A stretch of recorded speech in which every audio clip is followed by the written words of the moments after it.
Hey, everybody. Thanks for tuning in. The next 10 minutes are inspired by a student and some cologne. I hope you enjoy it. Welcome to the engine.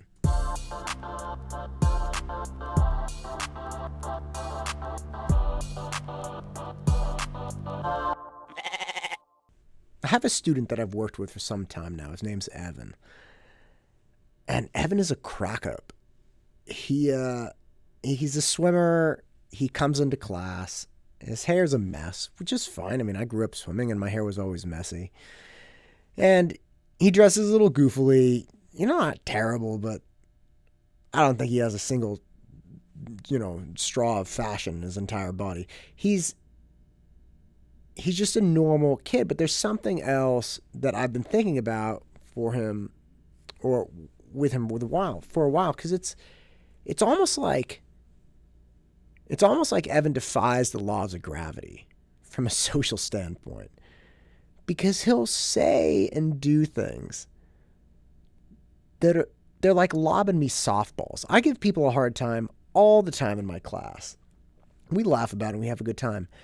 And Evan will say things and do things that are just, the second it comes out and the second I hear, I'm like, oh my God, I'm knocking this one out of the park. But it's not a setup, I don't think. He's not saying things intentionally to get me to make fun of him. I think he's just saying what comes to his mind and he's enjoying the conversation. And when I give him a hard time, he doesn't care at all. He laughs harder than everyone and then, says something again that I knock out of the park again. And there's something about it. There's something about that dynamic with him that I've been mulling over for a while. It's like, why does this happen with him? Why does he say the stuff he does? Why does he respond the way he does? What's going on with him? Because I've dealt with some students, or excuse me, not dealt, but I've worked with students that are funny and stuff before. But there was something a little different, which I've been struggling with. As I was getting ready to come to work today, I put on my button-up shirt, put on my slacks, get my stance socks on. I don't have a lot of fancy stuff, but I like stance socks. You can judge me, it's fine. I get all my stuff ready and put on my cologne, and I'm driving to work. And I'm thinking about, on the way to work, the fact that I put on cologne. Now, you got to realize I'm doing Zoom classes, so people really only see my shirt. They don't see the slacks I'm wearing. They don't see the shoes I'm wearing. They don't see my socks. And they certainly do not smell. They don't smell my cologne. So I was driving to work today thinking like, why did I put on cologne? What was it for? There are no students there. There are no students there to smell it. Right? Like, it doesn't really affect anyone but me. And I'll tell you why I put on cologne. Because my wife got me this cologne when we were dating. I think I was 23. And she really liked it. I was not a cologne guy. Not at all. In fact, I very much for a long time just said, that's silly. That's silly. You're trying to make yourself something you're not. That's silly. And as I went through my life and I realized that no matter what, I might think it's silly. I might think the idea of cologne is silly. My wife genuinely enjoyed it. She genuinely enjoys that smell. And she likes it when I wear it. So I embraced it, and it became part of me. And driving to work today, I realized, I put this cologne on because it's who I am at this point in my life. I've probably been putting it on for the last 15 years. It's who I am as a person. And I don't really mind doing that. And I started thinking about my shoes.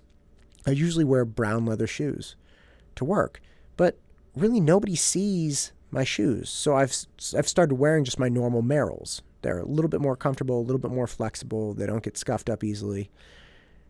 And they're fine. Still wear my slacks, still wear my button-up shirt, still wear my stance socks. And I saw all of these different levels of participation in what I normally do. And that's what it came down to.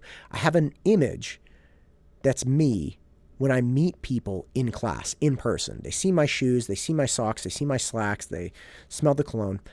And I haven't seen any of my students for months. And I've realized at this point, this is who I am. There's no avoiding it. There's no reason for me to wear stance socks anymore other than the fact that I like the stance socks. There's no reason for me to be wearing slacks anymore aside from the fact that I like the slacks. And there's certainly no reason to be wearing the cologne because nobody smells it. There's not even a chance. There's like a freak chance somebody might see my shoes. There's no chance they're smelling the cologne. And on the way to work, that was kind of an interesting and comforting realization. It's like, okay, who I am is not a complete train wreck. There's that. That's a positive thing. Because you gotta realize, if you don't wonder, you should wonder, look, who am I when no one's looking? Like, what am I really made of if nobody sees me? And, maybe you don't worry about that, but I do. I want to know I'm somebody I would respect. I want to know that I'm someone that I would look at and be like, good job. You're not a complete waste of life. But I started thinking about Evan again after that car ride to work. And I think the thing that's remarkable about this kid is that he doesn't hide. He doesn't hide anywhere. He doesn't hide his thoughts. He doesn't hide his emotions with things. He doesn't even try to. It's not like he has an inability to stop talking and he's kind of ashamed of it and things just come out. It's not like that. He just makes a decision to not hide. And as I was realizing, I'm like, how? Like, why? How does this work with this kid? And thinking about it more and more and more, I just realized because on some degree, he just knows who he is and he accepts who he is. And that brings a level of comfort, I think, to him. And certainly for me, it brings a level of comfort to me when I'm around him, virtually or otherwise. Like, I make fun of a lot of students, and students make fun of me. It's not a one-way street, but I'm never worried about making fun of Evan. I'm never worried about giving him giving him a hard time, because I know he has a good time with it. And I know he accepts who he is. And I know it's not the kind of thing where if I say the wrong thing, he's going to be like, oh, Matt really hurt my feelings. Because he's comfortable with himself. He's comfortable with who he is. He never makes an attempt to shield his real self from the world or the world from himself. That's not what he does.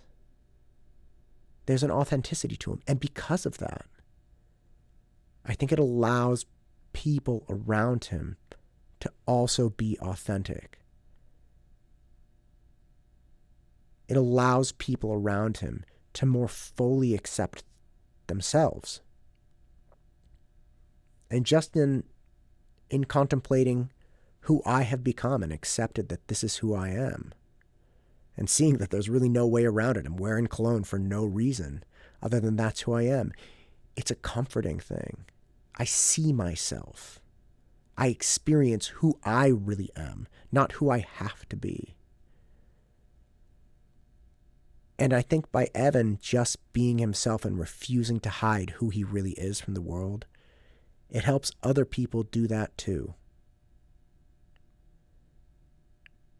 And the more we can do that collectively, the more we can do it as a community and made up of individuals, I think the more people would really be heard, and the more people would feel seen and understood. And certainly, the world would be a better place if more people just saw themselves for who they were and accepted themselves.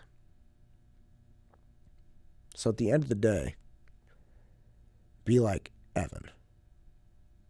And don't hide yourself from the world. I'm Matt Todd, and this is the engine that drives me. Go out and crush it.